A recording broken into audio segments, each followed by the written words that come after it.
Xin chào các bạn đã quay trở lại với channel Hacker Cleanup.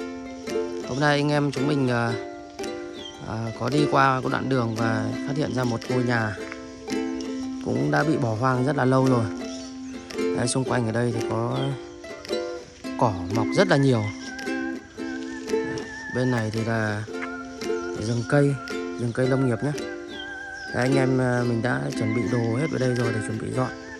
Đấy, đường ở đây cỏ đây mọc rất là nhiều các bạn ạ. Đấy. Tí nữa là anh em mình sẽ dọn sạch cái lề đường này. Lề đường này cũng khá là cứng đấy. Sẽ dọn sạch từ đầu bên kia đến đây. Đến đây. Đấy. Cái xi rất là to. Đây là một cái miếu các bạn nhé.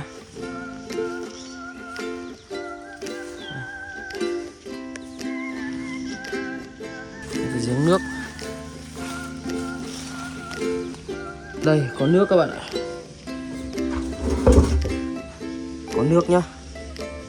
Rất là nhiều loài hoa đỏ này mọc xung quanh đây luôn.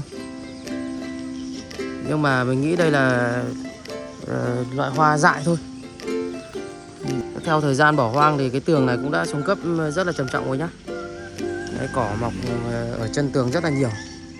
Có một cái dãy chuồng chắc là chăn nuôi lợn. Đúng rồi, chăn nuôi lợn đây. Có rất là nhiều ô. Có ổi rất to này. Ổi rất là to luôn. Cỏ mọc lên tận hiên nhà trên rồi.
Rất nhiều cỏ đây.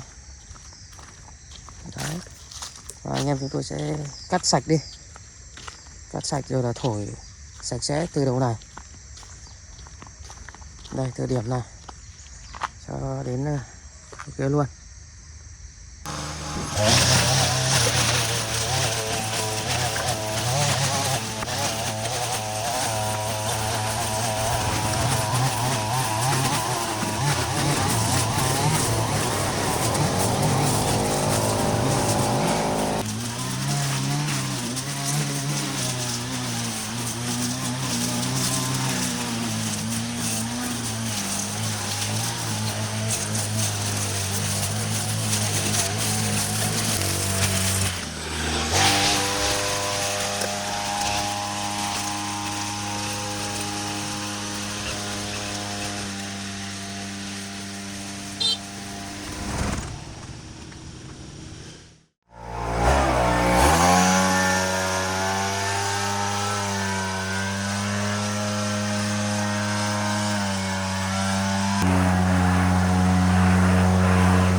Đường bên này đã làm xong rồi.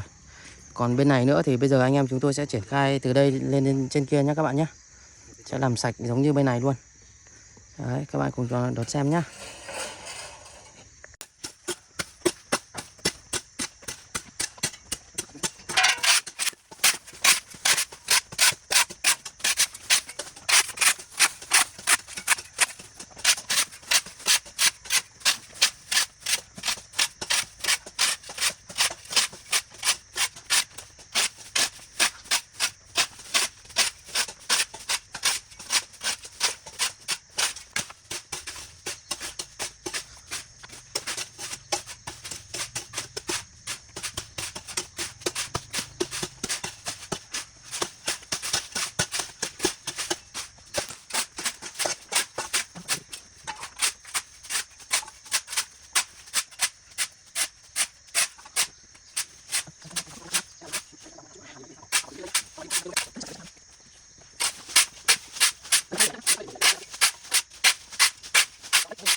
Đấy, khuôn viên sau khoảng 2 giờ đồng hồ anh em chúng tôi làm thì đã được dọn dẹp sạch sẽ hai bên đường nha các bạn nhé.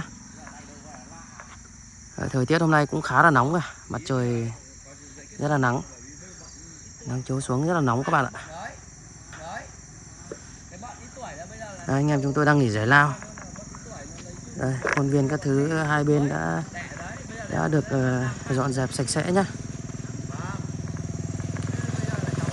Để giải lao một chút thì anh em chúng tôi sẽ tiếp tục dọn dẹp cái khuôn viên ở trong nhà đấy nhá, trong vườn này với lại ngoài sân đây sẽ dọn sạch sẽ,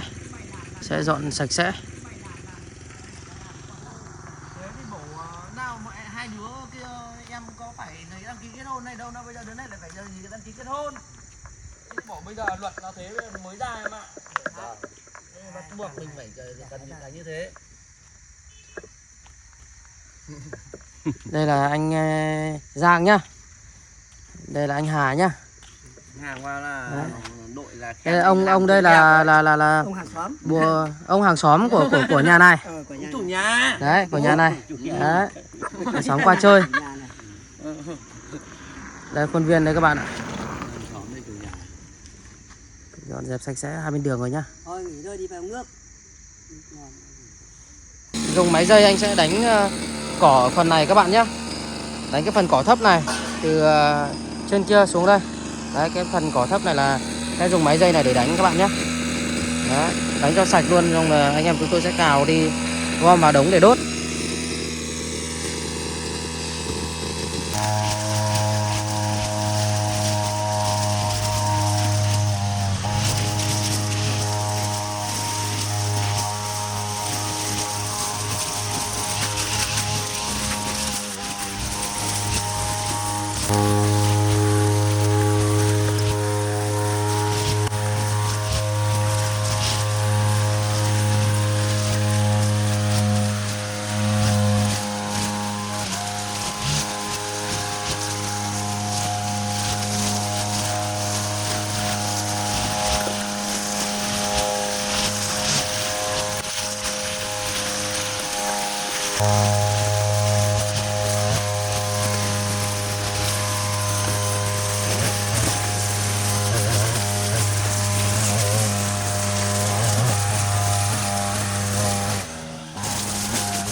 Phần sân này là bị hư hỏng nặng là do những cái cây đa của thụ này, rễ của nó bén vào đây là hỏng hết sân rồi các bạn. Đấy. Sau khoảng gần 1 tiếng dọn thì sân đã sạch sẽ rồi, hiên nhà sạch sẽ rồi. Giờ anh em mình sẽ nghỉ một chút xong rồi tiến hành là loại bỏ hết phần cỏ ở đây, ở khu vườn đây nhá.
Đây khuôn viên anh em mình vừa cắt đây nhé các bạn nhé. Đây là bố của anh chủ nhà đây. Thì ông cũng vừa mới ra để mở cửa. Để anh em mình vào xem ngôi nhà trong này. Anh chị đi làm ăn xa hết nên là không có ai cả.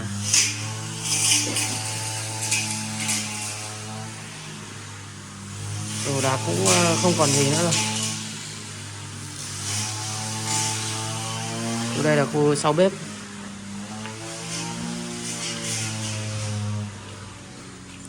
Đây là phòng ngủ. Khá tối. Tối quá. Không nhìn thấy gì. Trong này cũng là một buồng ngủ buổi tối. Đây bên trong thì sau này anh chị về anh chị sẽ tu sửa sau.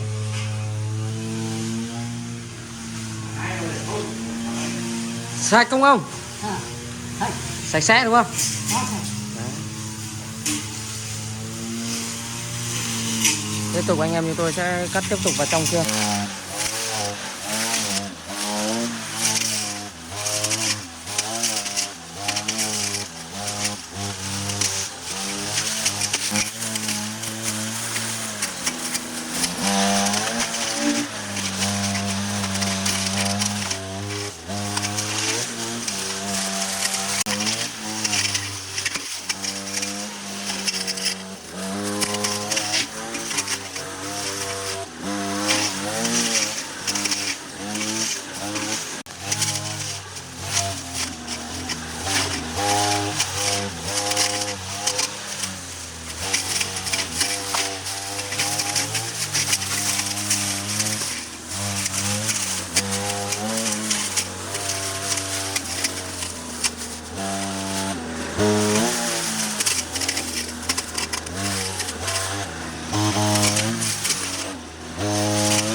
Đây cho cắt luôn cây này nhá.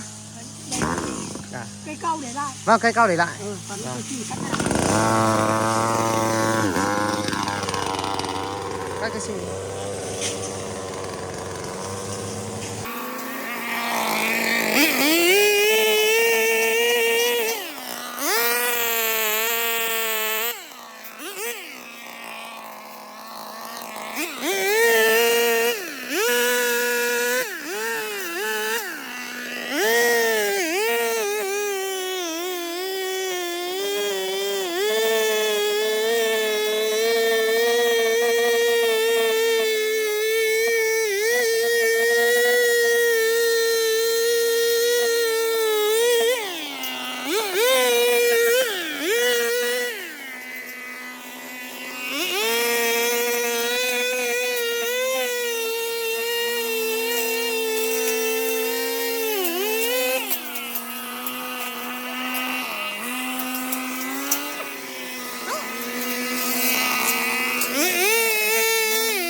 này anh em chúng tôi đã sắp hoàn thiện rồi các bạn nhé. Đây, chúng tôi đã phát hết cỏ đây rồi. Tôi sẽ phát ra phần bên này nữa. Tôi vào trong chưa?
Kéo cả đấy nhá, không cắt kéo cả.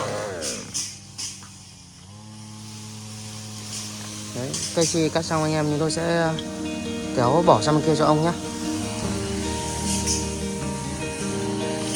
Quang hẳn nhà đấy ông nhỉ?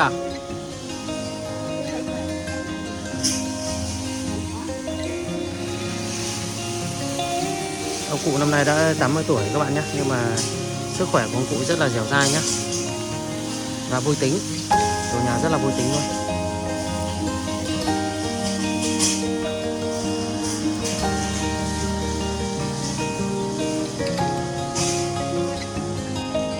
Cũng hoàng hôn cũng tối rồi các bạn ạ. Và đây là thành quả một ngày làm việc của anh em mình. Đấy, đã dọn dẹp sạch sẽ khuôn viên ở đây rồi nhá.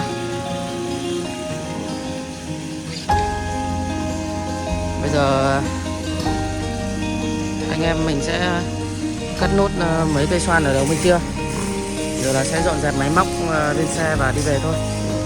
Ông thấy sạch sẽ không ông? Sạch sẽ đúng không? Thế để anh em cho cắt nốt mấy cây xoan đi ông nhá.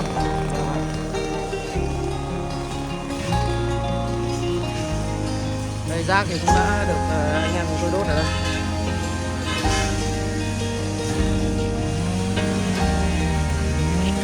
Rác đốt đây rồi nha.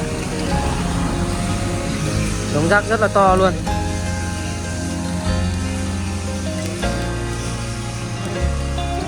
Ở đây là khung cảnh các bạn nhé.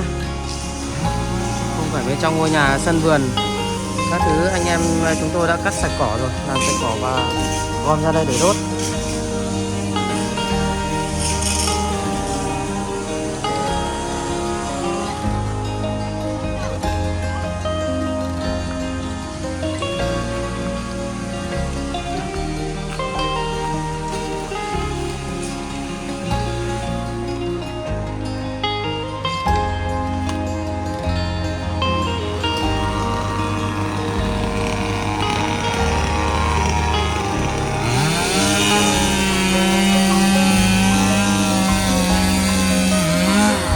Mấy cái cây xoan này các bạn nhé.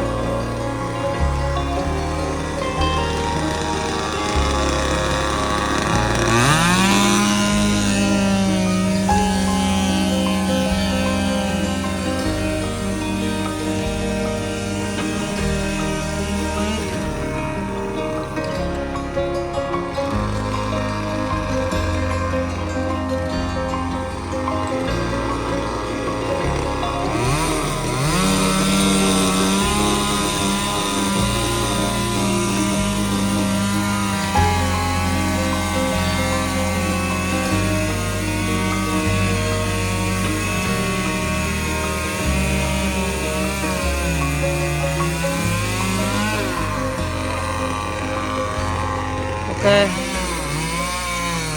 Vậy là anh em chúng mình đã hoàn thành xong công việc dọn dẹp khuôn viên lại nhà cho một anh hiện tại đang đi lao động ở nước ngoài các bạn nhé. Đến đây là kết thúc video. Xin cảm ơn tất cả các bạn đã theo dõi nhé.